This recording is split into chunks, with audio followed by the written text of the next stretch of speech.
I mean, what a day of college hoops. Um, I know some of us, including me and the people in our community, weren't too enthused about it just being all one seeds, but some really, really good basketball teams played in San Antonio tonight. Jealous of the people that were able to be there to support their team or to just cover the sport. But I know it's late, but just felt as if I'd give a little bit of kind of a recap of the night. Let's start with probably the game that people want to hear from the most. Both games were phenomenal, but boy, this Houston Duke game was wild. You know, as a person who picked Houston to win the bracket, all three of us did. It was crazy because, as you can see here, we'll scroll down and get our win probability. Duke kind of dominated this game, right? Um, Duke was dominant, not dominant throughout, but up 6 here at the half. And then they just kind of continued to just stretch the lead all the way until, like, you know, Houston went on some runs, of course, cut it down to 4 here with under 4 or with 4 minutes to go. And then, like, Cooper Flag hit that 3 with 2 minutes, 15 seconds left. Duke is up 9 points. They're up 9 points. They have a 96% chance to win, you know. But then, and even, trickling all the way down 6 with 42 seconds left. But then obviously, some crazy happens, Sharp hits the 3 to cut it to 3, and then they get the steal on the inbounds pass. Malik Wilson shoots 3, doesn't go in. Tugler gets the offensive putback dunk, and then Tyrese Proctor bricks a free throw. The controversial over the back call, which we will get to, Juwan Roberts steps up. Not a great free throw shooter, but as explained in the press conference, he steps up and shoots 2 huge free throws in front of 68,000 people in the Alamo Dome. I just can't fathom it, man. And then Cooper Flag gets what I thought was an okay look. Obviously not like the cleanest look in the world, but like Cooper said, that's one you live with. And he just left it short and get the rebound. Cryer sinks both free throws, and that's the ball game. What a game. What a comeback. One of the most shocking, March Madness comebacks I've ever seen in history. Probably when it got to around, like, I don't know, this point when Duke was up 14 with 11:40 to go. It just looked like Duke was cruising. Flag looked dominant. Knipple looked really good. And it just looked like they had figured out Houston. Looked like they had kind of matched their physicality and were just the better basketball team in terms of, like, talent, 4 first-round picks. Let's be real. 4 first-round pick guys. It's arguable if Proctor is a first-round pick, especially after tonight. But 4 first-round talents, and Sion James is no slouch either. And you have Cooper Flag. You have the National Player of the Year, one of the most dominant college basketball players ever. And let me just say something real quick. You can see the game flow here. Let me just say something real quick before we get to kind of the box score. Look at Duke first. I hate making broad generalizations and making huge predictions, but I feel as if it's relatively obvious that even though he missed the last shot, if you didn't come away from the game thinking that Cooper Flag isn't going to be a Hall of Fame NBA player, I don't know what to tell you. Or maybe not Hall of Famer, but like an all-star in the league. I'd say Hall of Famer, but Cooper Flag is incredible. A lot of people said I was too high on Cooper Flag just by saying he was the best player in the nation. And hey, if I'm wrong about that, I mean, 27, 7 rebounds, 4 assists, 2 steals, 3 blocks, he affected the game all over. Big threes, big dunks. That and one that he had after getting the offensive board was disgusting. Great blocks. I mean, he's the whole package. My brother called him the white LeBron. And although I was quick to push back on that, I started thinking for a sec. I'm like, wow. Just going to leave it there. But Knipple also played really well, I thought. The question was he going to be able to handle the physicality of Houston? Because, his name is Con Knipple, and he's a 6'7" white dude from Wisconsin.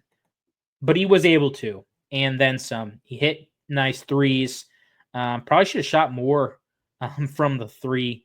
Played 38 minutes, played his butt off. That's a top 10 pick. He's a top 10 pick. My opinion, he's a top 5 pick. They had their moments, but Proctor, Sion James, and Malowach all kind of struggled.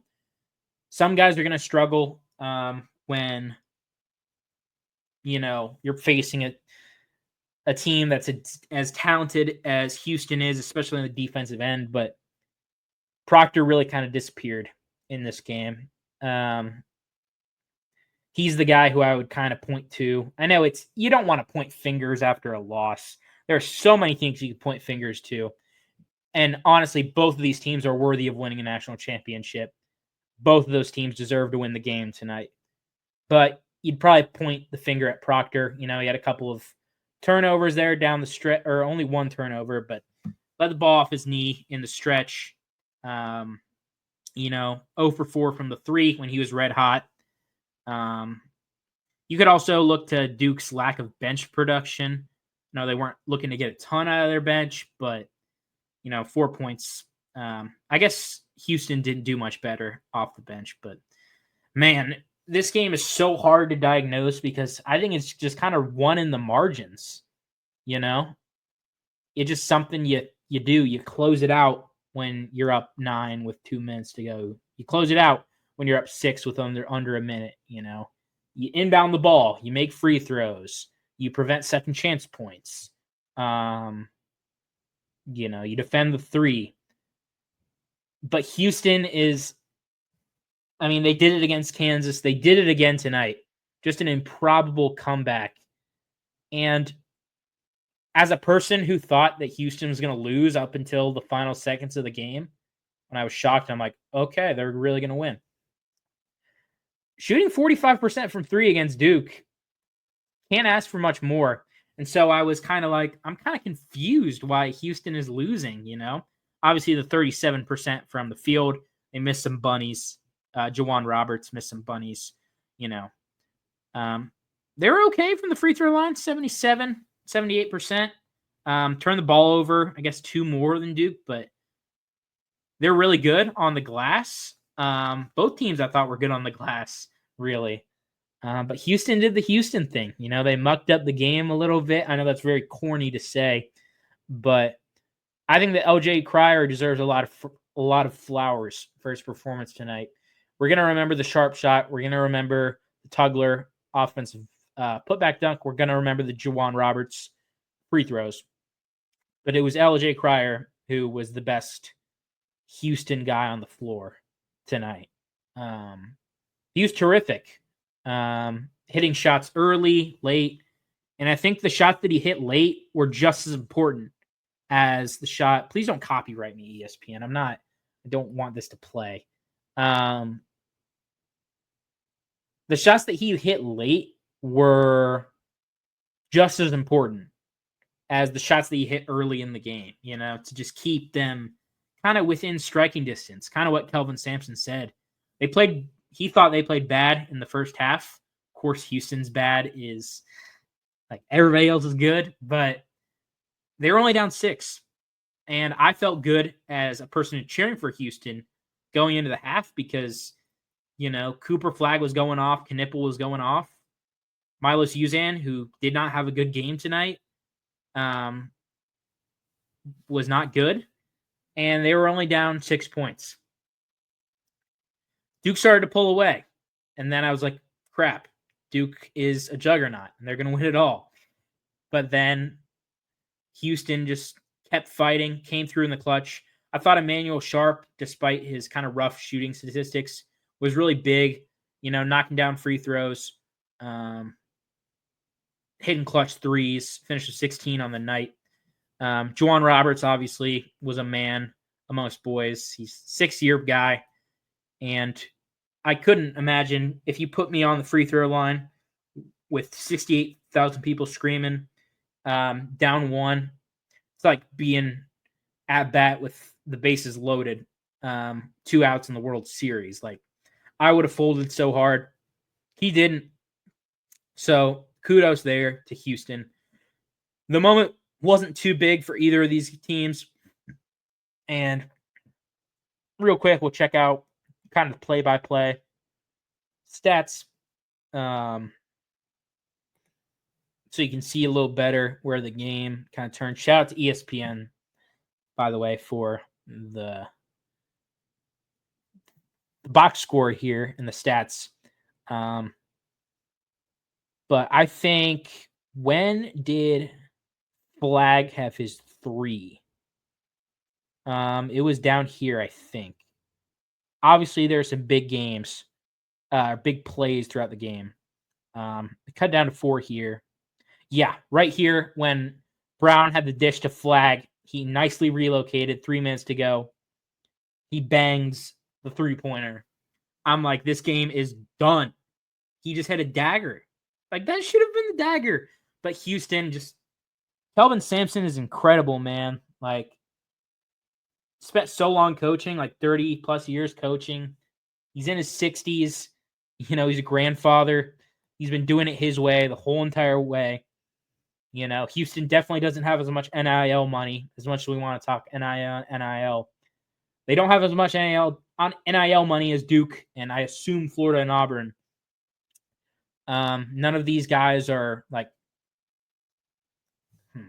maybe, no, I don't think any of these guys are like 5-star blue chip prospects. Obviously, they don't have any guys that are bona fide lottery or first round picks. But Houston, man, Houston, the Cougars just, did a thing. And Malik Wilson is a guy who just, even though you missed that 3 down the stretch, man, he is so underrated defensively.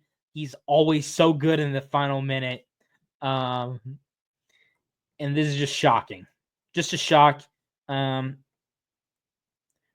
want to just say something real quick, like kind of psychologically before move on. As you can see, the stats are kind of even. I know Houston was good on the boards. And that technical foul too by Tugler, I thought that was also going to be the game. But I know it's easy to hate Duke. I personally myself really dislike Duke, but it's really important to show people grace in this time. I don't want to lecture, but it's very sad. I know if I were a Duke fan and I were an actual Duke fan, not a bandwagon, which I know many of people out there are, it's a tough way to go out, right? Never easy to blow a lead. I'm a Bengals fan. I know a thing or two about blowing leads and losing big games. But it's fun to see Duke lose, I will say. But hey, to the Duke fans, sorry. Houston, it just feels right, man. San Antonio going to the championship game. And they will be facing off against another good championship level team. Let me pause that. Florida, both the bets cashed. I'm not a betting man. Personally, it's just not for me, but hey, if you want betting advice, ZVJ Media, we got you. But yeah, Florida took this one, covered. Walter Clayton Jr. I feel as if in a lot of years, he and Janai Broome, who didn't have his best game tonight, but he was very obviously banged up. So many people throughout, like analysts and the like, people that I really respect, so don't get it twisted. But they were like, oh, Janai Broome, he's not hurt at all. He's very much healthy. And the reality is that he was moving gingerly throughout the whole entire tournament, throughout the whole back half of the year. So he's a warrior for that. And he still put up a good game, 15-7. He's still a warrior. So, but Janai Broom was a little banged up. Let's cut the BS and admit that. Baker Mazzara actually was really good. If you would have told me Florida wins, I would assume that Baker Mazzara stunk, but he played really well. I really liked it. His play. The 25-year-old does have another year, so maybe we'll see him next year. But a lot of guys playing their final game in a Auburn uniform. The bench didn't really provide much. Chaney Johnson is a tough guy who plays tough. Hope to see him next year. 6 points there. Todd Pettiford, you'd probably hope as an Auburn fan you got a little more from him. 7 points. He's a guy that can really light up the floor, as seen in the Michigan game where he just went crazy. But he was not the best guard on the floor, nor was Denver Jones, nor was Miles Kelly. They could not stop Walter Clayton Jr. His story is amazing, like going from a football player to Iona. Like, maybe moral of the story is that if Rick Pitino sees something in you, you probably got something in you. And Walter Clayton Jr., I don't really care what the experts say, like the mock draft guys. Maybe there's just ignorance, but first rounder, I don't see anything in his game that wouldn't really translate much to the pros. I mean, he was doing it all. He was obviously, the 3-pointers are crazy. I really wish I could show clips, but the step back 3 that he hit, where he just took the side step in the corner and just let it fly, was insane. It seems like every time he shoots a contested 3, it's going in. It's insane. He's incredible. Getting downhill as well. He got a lot of buckets where he would just drive right past the Auburn defense, which is really, really good. They have really, really good perimeter defenders, but they were just getting worked tonight by Walter Clayton. And then when he steps up at the free throw line, he's 86%, but he might as well just be 100%. You know? He's just hitting everyone. Just a great job by Todd Golden. Auburn had him in the first half, not going to lie. But then Florida just came out and immediately cut that deficit. We'll see more in the game flow. Condon didn't play great, fouled out 1 point, but I thought he did an adequate enough job on Broom. Kind of same with Chinyelu. Chinyelu, I will say, though, that offensive board to seal the game was great. Those are the plays that win championships. And he made it coming off the bench and doing that. Richard was not very good. He had some moments, but props to him as a leader of this team for sticking with it, even though he didn't have his best night. Elijah Martin also was a little concerned down the stretch because, handles aren't really his game. He's not really a guy that you want handling the ball in a full court press. He was kind of wild. But boy, he had some of the plays in the first half and even the second half that got me out of my seat. The dunk where he just dunked on that one dude, that might have been one of the greatest dunks I've ever seen. The Alamo Dome exploded. And I exploded too. Whoa. But 17 points. He did a great job. First player ever to start for 2 separate teams in the Final Four. His experience paid off. I still don't know. I'm still getting this names. Hauk was great. A little bit of the free throw struggles at the end, but he had that and one that kind of semi-sealed the game. He boarded up really well. Was really good in the press. Played really good defense too. Like, there were a couple calls where they just got hosed. Like, that block that he had. I wish I could roll the clip, but the block that he had. I don't know who it was on. I believe it was Baker Mazzara. That was the cleanest block ever, and they just whistled him for it. Aberdeen didn't play his best either, but he's a good player. Henlockton's a very good 7-footer, bring off the bench. This Florida team is legit. All 4 of these teams are national championship worthy, I think.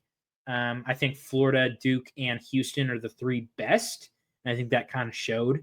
But Auburn's definitely up there as well. In any other year, this team, maybe not with the UConn team last year because they were also a juggernaut, but all 4 of these teams, in my opinion, would maul the 2023 UConn team. Let me know if you agree with that. But that's just a look at the box score. Coaching matchup was great. And all 4 of these, Kelvin Sampson. John Shire is a good coach. I like him a lot. Getting to a Final Four, but say he's probably the weakest out the 4. But Todd Golden is showing why he deserves a nice payday if he hasn't gotten it. I'm not sure. After reading more about him, just an insane coaching performance. Yeah, but a guy who started his career at Iona really kind of took it to him.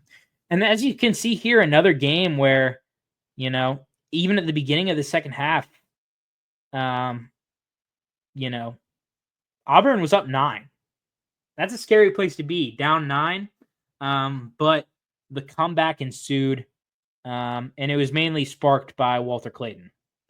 Elijah Martin hit a clutch 3 in there, but it was Clayton. It was Clayton shooting threes, getting downhill. Every time they need a big shot, that man delivers. It's a Curry-esque run. I wasn't, present for the Curry run, really, but it's a Curry-esque run. But 12 minutes left, Auburn's up 4.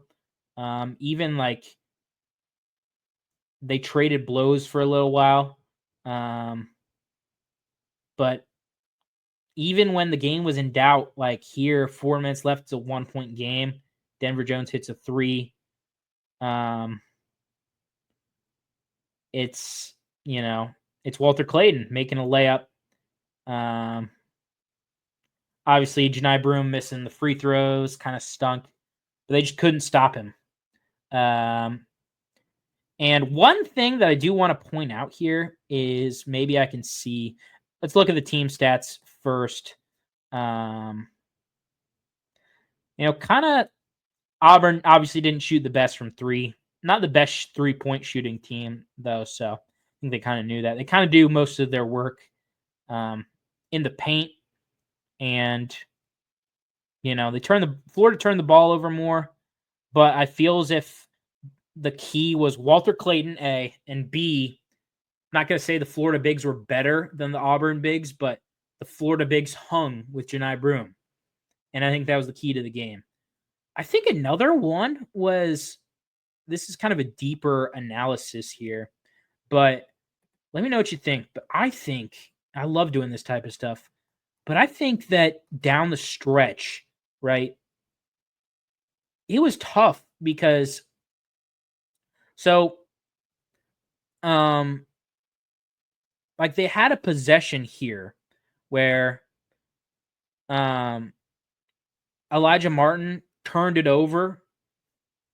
He was being really wild, turning it over, led to a steal by Mazzara, and then Baker Mazzara turned it over. But I think here, when did Miles Kelly shoot his shot? Because, here, Elijah Martin turns it over here after Houck misses a couple free throws. And Baker Mazzara had just hit a 3 to cut it to 5. Elijah Martin turns it over, and on that possession, I think the way they were guarding and the way Florida was kind of struggling, you could see Florida kind of, when the ball was not in Walter Clayton's hands, they were kind of struggling with that full court press. But Miles Kelly just did the Miles Kelly thing, and sometimes it goes in, but he just heaved a no chance 3-pointer from the corner. Houck got the board, and even though he missed, here. Even though he missed, they did have a chance, but he got a board up. Baker Mazar didn't board up. Chinyelu with a clutch rebound. But those are kind of a couple of plays. I think the game could have swung Auburn's direction, but Florida was the victors of this game. Is it Florida were or Florida was? I think Florida was. But anyway, that's the recap of this thing. Appreciate y'all. Have a safe trip home if you're traveling.